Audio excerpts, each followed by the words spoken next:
Les CMA Occitanie vous souhaitent une bonne année 2021 et espèrent que vous avez passé de bonnes fêtes.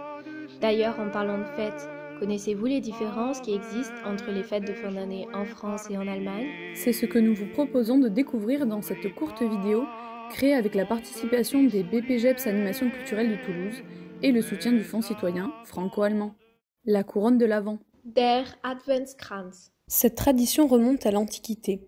Elle célébrait le solstice d'hiver et fut reprise par les chrétiens et la fameuse venue des rois mages. En Allemagne, les décorations de Noël sont pour la plupart faites maison.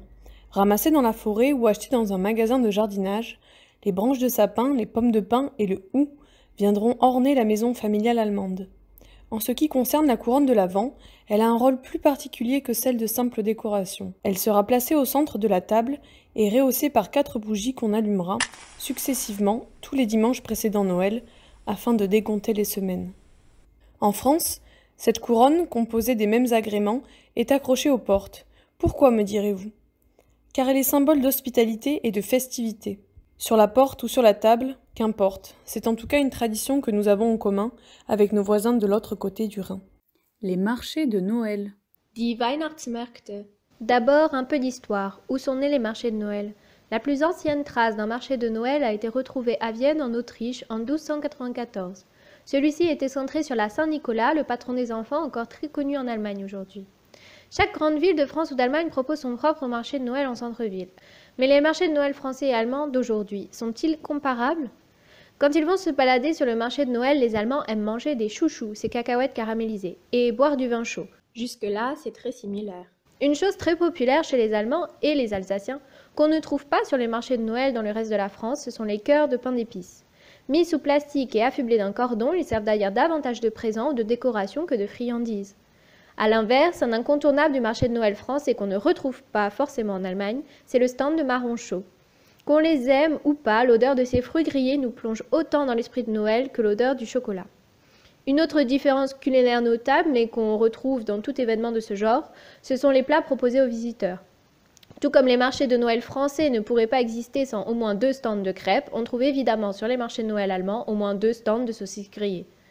Cela étant dit, dans les 2 pays règne ce même engouement pour les marchés de Noël. C'est l'occasion de manger un tas de sucreries, de s'émerveiller de décorations lumineuses extravagantes, d'acheter les derniers cadeaux de Noël et de trinquer, avec les amis, un verre de vin chaud à la main pendant que les enfants profitent de leur 5e tour de carrousel. Les traditions du Nouvel An. Silvestertraditionen. Voici quelques traditions que nous n'avons pas en commun et dont nous pourrions nous inspirer afin de rendre plus originales nos fêtes de fin d'année. Du plomb, une bougie, de l'eau froide et le tour est joué. Une tradition pas comme les autres que celle du Bleigessen. Cette vieille tradition allemande consiste à faire fondre du plomb dans une cuillère sur la flamme d'une bougie, à verser le plomb fondu dans de l'eau froide et à tirer l'oracle des formes prises par le plomb figé. Il existe des kits qui peuvent être achetés en Allemagne avec les différents éléments nécessaires ainsi que la signification des formes qui peuvent être obtenues. Nos conseils ?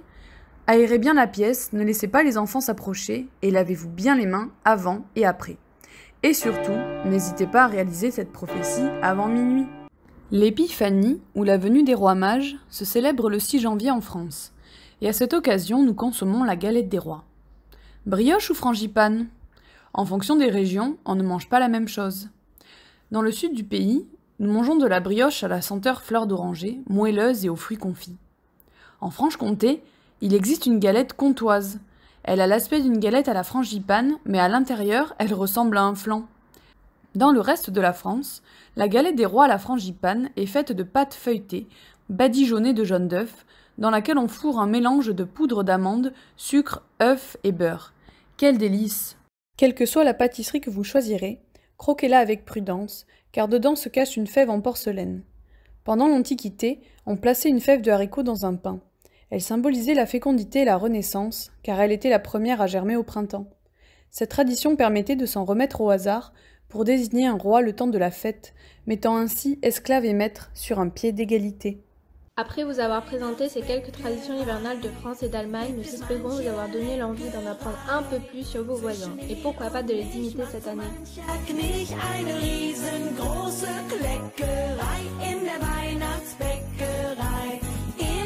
Weihnachtsbäckerei.